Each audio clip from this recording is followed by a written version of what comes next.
So I'm here to talk about the power of a positive relationship, and I thought it would be good to ask the experts about what they want in a teacher. So I asked my students one day, I said, what do you look for in a teacher?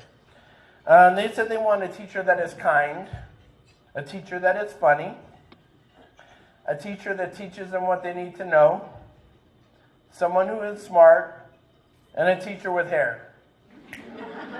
4 out of 5 ain't bad. So I grew up with Tourette syndrome, and it was the relationships growing up with a disability that really helped me steer me on the right path, because I went through a lot of trials and tribulations, but it was the relationships that motivated me and inspired me. Whether in school, grade school, elementary school, high school, college, it was those relationships that inspired me to overcome and persevere. And I want to share my story about how those relationships are important, but also how that fueled me in the second part of my life as a teacher. How my relationships with my students are just as important to them as they are to me. So I've often been asked what it's like to have Tourette's. And I explained it a couple different ways. Tics are what I like to call semi-involuntary. I think of them as like holding your breath. Like you can hold your breath for so long, but sooner than later you have to breathe.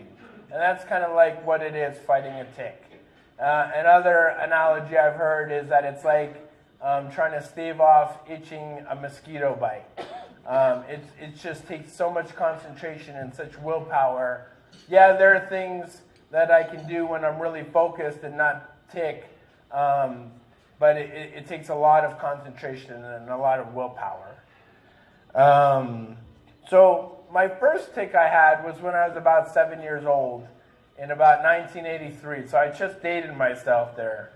But in the summer of 1983, my mother and father had finally decided to divorce.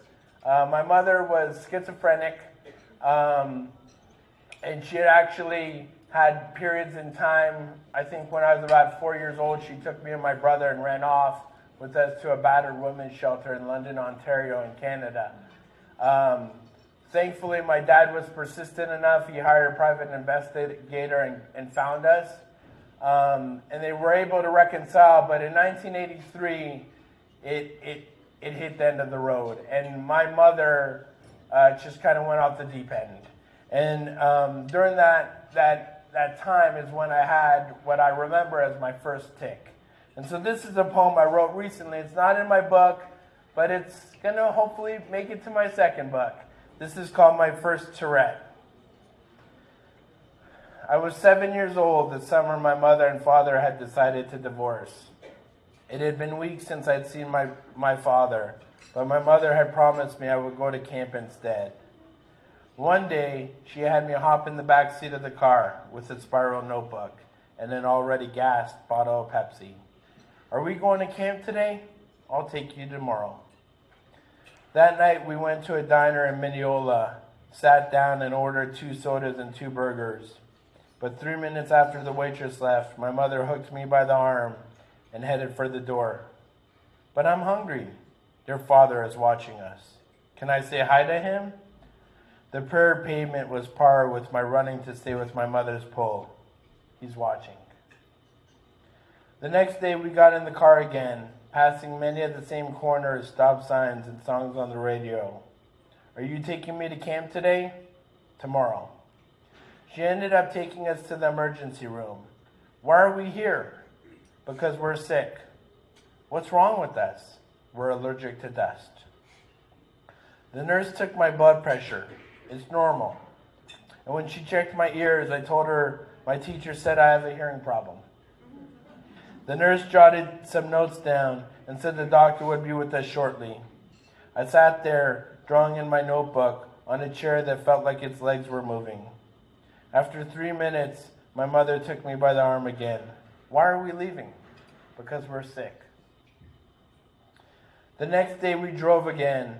Only the street seemed longer, the stops shorter.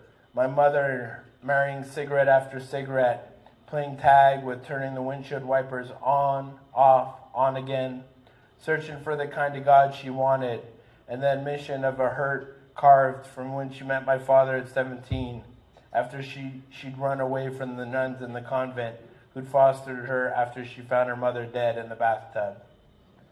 The same night, my mother fled the house and told her mother she wished she would die. Are we going to camp today? He's watching. When we got to customs, I decided we were going to see my grandparents in Montreal. But as we got closer, we drove the same 3 blocks around their house.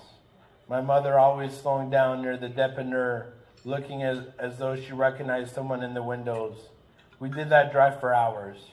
Are we going to see Granny and Grandpappy? He's watching. But I have to go to the bathroom. Looking at me as if I was invisible, she handed me a Pepsi bottle. Go in here. After I went, I grabbed my spiral notebook, took the spirals and strummed them across my lips, back and forth, the amalgamation of the metal and my flesh happening my hands harder every time until it felt just right. Camp. We're sick. He's watching. The romance of a schizophrenia, proxy to a child, raising an axis of imbalance until my hands tardied, my lips inked in blood, mouth blistered. We finally stopped at a gas station where my grandfather opened the back door, remanded me from my mother's hook, and ran. When I saw my father, he said we were going home. He let me stand on the armrest and stick my head out the sunroof the entire way, the lion wind soothing my blisters, only he didn't take me home. We stopped at 125th and Broadway, the fang of Spanish Harlem, where I would meet the woman who would become my almost stepmother. The next morning, I woke up on the couch to the sound of a pan frying Puerto Rican chicken and rice, the sizzle antagonizing the dopamine, voodooing my mind for my spiral notebook. I went to grab the phone to call my father to ask about camp when a woman with a mole the size of me and a bandana toteming her hair grabbed my arm, the bruise from my mother's hook still tender, and told me to hang up. You've got a face even a mother couldn't love.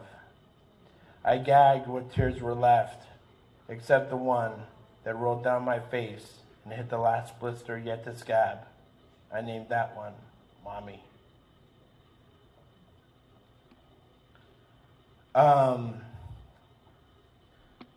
Sorry, that's the first time I've read that in front of anyone. So.